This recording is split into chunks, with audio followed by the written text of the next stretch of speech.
The overall 2026 NFL draft isn't one that is loaded or front loaded with blue chippers. That's not what this class is going to be.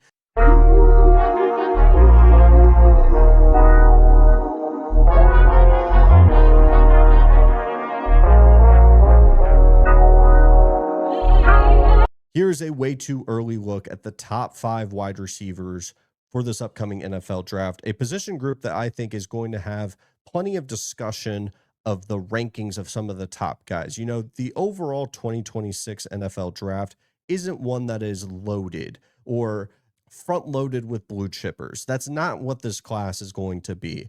It's not going to have 6 first-round quarterbacks. It may be lucky to have 2. It's not going to have a bunch of edge rushers at the very front that dominate the conversation, that are at the caliber of a Myles Garrett and Nick Bosa. This is really a class that I think if you really sink your teeth into, you'll see a ton of value in players, but it really gets dependent on what is the preference of archetypes in each position group. And I'll explain that a little bit more, especially with these wide receivers, as a lot of these shorter, stockier builds are kind of at the front of my list compared to maybe some of the 6'4" larger body wide receivers. Nonetheless, you could see someone go pick 2 on some mock drafts, and they will have that exact same player, say at like pick 12, pick 13. That's the type of volatility outside of Fernando Mendoza that you are going to see from this NFL draft. And those are the types of classes that I love talking about, because you really get to plant your stake into the ground and make your very opinionated takes about certain prospects. And there's no better stop than wide receiver, especially with how disappointing the quarterback class is. Is that the nicest way that I can put it? Where truly it's going to be Fernando Mendoza number 1 overall, and then after that you're kind of looking for value, and we'll talk about that once we get to that point. But nonetheless, wide receiver is one that I think I've watched a ton of tape on these guys, and this is where it currently stands. I'll give you final rankings as we get closer, but I've watched wide receivers. We're going to talk about wide receivers. The number 1 wide receiver I have in this upcoming NFL draft is going to be Makai Lemon out of USC. This past season, he was the Bolitnikoff winner over the likes of a Jeremiah Smith. I would have voted Makai Lemon to win the award, and I made a whole video about it. This dude is effing ridiculous. He went for 79 catches, almost 1,200 yards, and 11 touchdowns. And what makes Makai so damn good is not only is he someone that basically is a jack of all trades. If you want him to play on the slot, I think he's going to project to play at the slot at a very high level, but I also project him to be a high volume player, very similar to what we've been seeing across the NFL with the Amon-Ra St. Browns of the world, the Jackson Smith and Jigbas. A lot of these top wide receivers are playing at a higher level when they go to the inside. And there's a multitude of different reasons I can dive into that, but I think Makai Lemon is someone that you can plug into any given offense, and you're going to get an immaculate amount of production from him. And that's for a couple different reasons.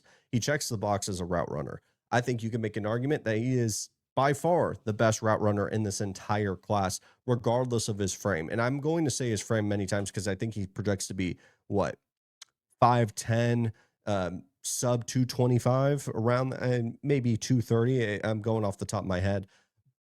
But the nuances that he has as a route runner, it's just fluid. It's twitchy. He is a former 5-star athlete. He checks the boxes in terms of getting separation, and especially at his size, you'd get very worried that, say, a corner, maybe a safety, can really get into his chest and be physical with him. But his play strength, I think, is one of the more underrated things, especially when you account for his size and the hands. I mean, my gracious, some of the plays that he was able to create in 2025 when he really broke out. I mean, obviously, Blitnikoff winner, best wide receiver in college football in terms of what the award means. He had made play after play, and truly, when you go look at USC's season, every single time they needed him, outside of towards the very end, I think UCLA, he didn't even play in the first half. Every single time USC needed a big play, they weren't going to Jacoby Lane, as well another NFL draft prospect, but they were going to Makai Lemon, a shorter wide receiver who just continuously made plays, got open, and there's so many little things as you keep watching his tape.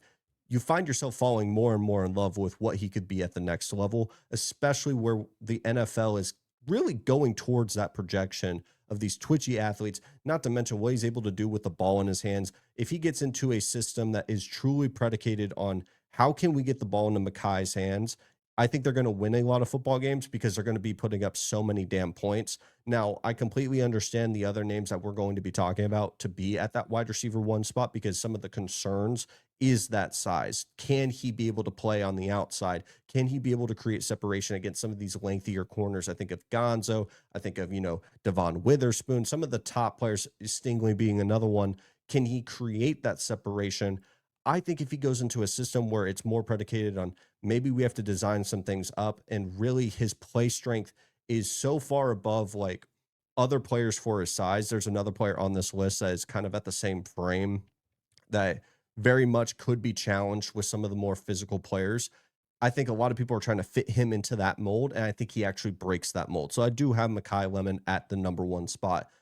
Number two, the second best wide receiver in this class is Jordan Tyson, regardless of the injuries. Now, the injuries are a major concern. In 2022, he had a torn ACL, MCL, and PCL. In 2024, he had a collarbone injury. And in 2025, it was hamstring. He's been banged up for the majority of his collegiate career, but when healthy, and that's obviously a huge asterisk when you're talking about football, whenever someone starts the conversation, if healthy, it's always a major red flag, especially for the NFL draft. But this is a player that could instantly elevate any given offense. If you plug and play him on that Titans offense with Cam Ward, I think he could be a superstar when healthy. There's all the little things that you're looking for in a wide receiver, especially at his size, that provide the traditional path of what you're looking for in an X wide receiver, someone that can play on the outside, the ability to play at the catch point, the ability to separate. There's all these little things that Jordan Tyson does at a very high level. It's just been unfortunate because he hasn't been consistently on the football field.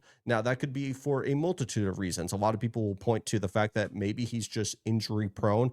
I land in the camp that maybe he just needs to get a completely different training regimen, and maybe he needs to get some NFL money, and maybe he needs to be in a system that's going to best set him up for success. And frankly, it could just be that he's unlucky. And when Jordan Tyson has been on the football field, he's been productive. The flaws in his game are not, I think, Achilles' heels in terms of prospects.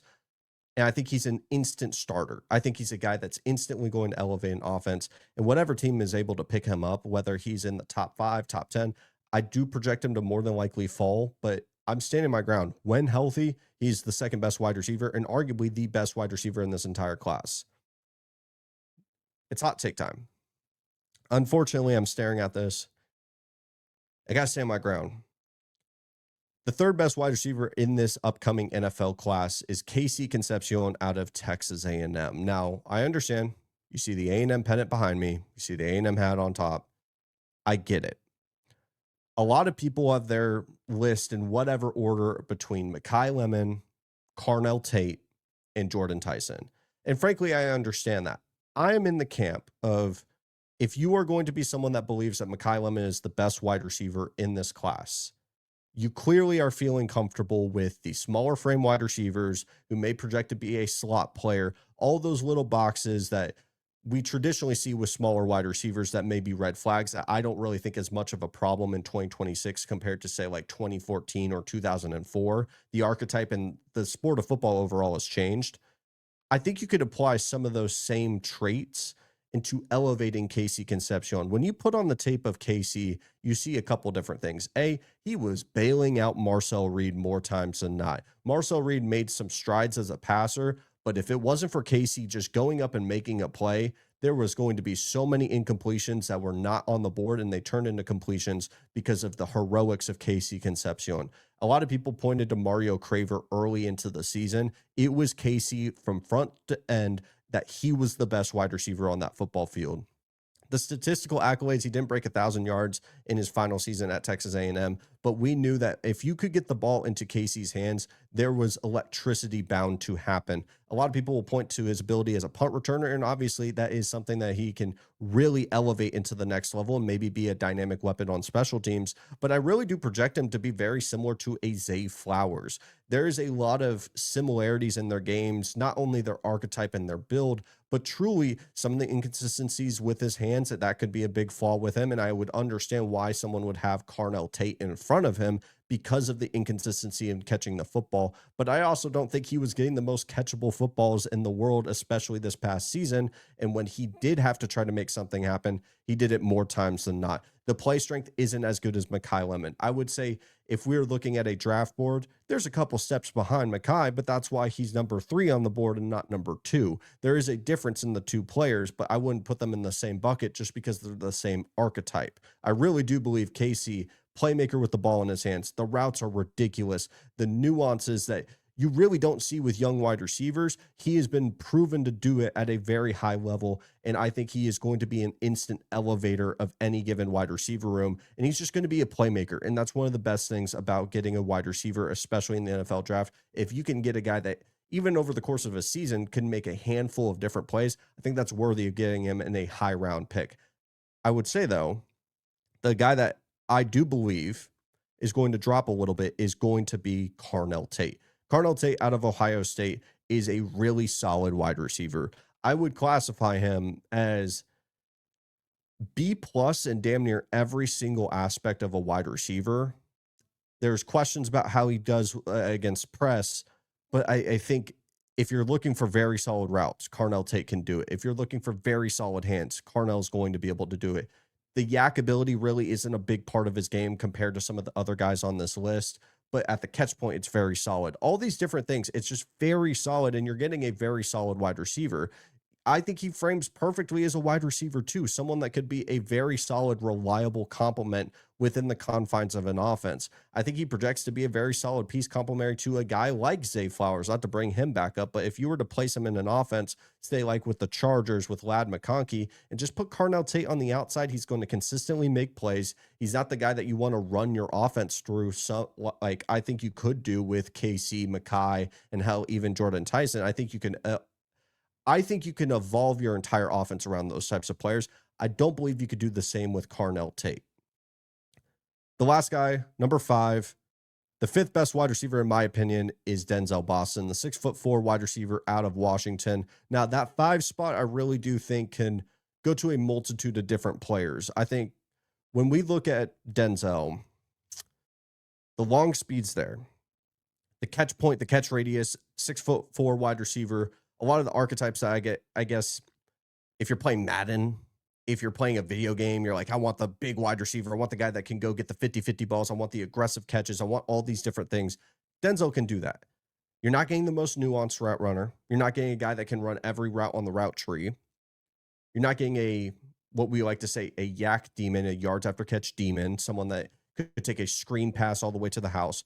But you are getting a very solid athlete. And I think at the bones and at the core level of a guy that you can go and trust maybe on a 50-50 ball to turn it into a 70-30 ball, that's what Denzel Boston can do at a very high level. And I think he is going to be someone that may fall in the range of like a Quentin Johnston, but could play the physical at the top of the route a little bit better. Because QJ coming out of TCU struggled with that a lot.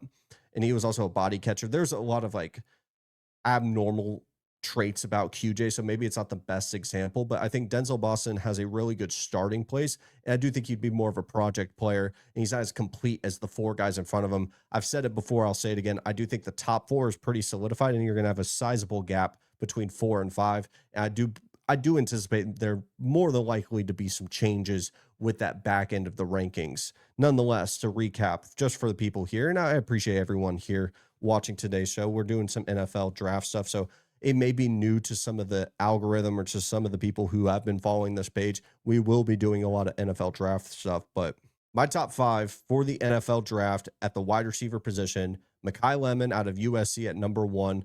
Number 2, I have Jordan Tyson out of Arizona State. Number 3 is Casey Concepcion from Texas A&M. Number 4 is Carnell Tate out of Ohio State, or better said, the Ohio State Buckeyes. And number 5 is Denzel Boston out of Washington.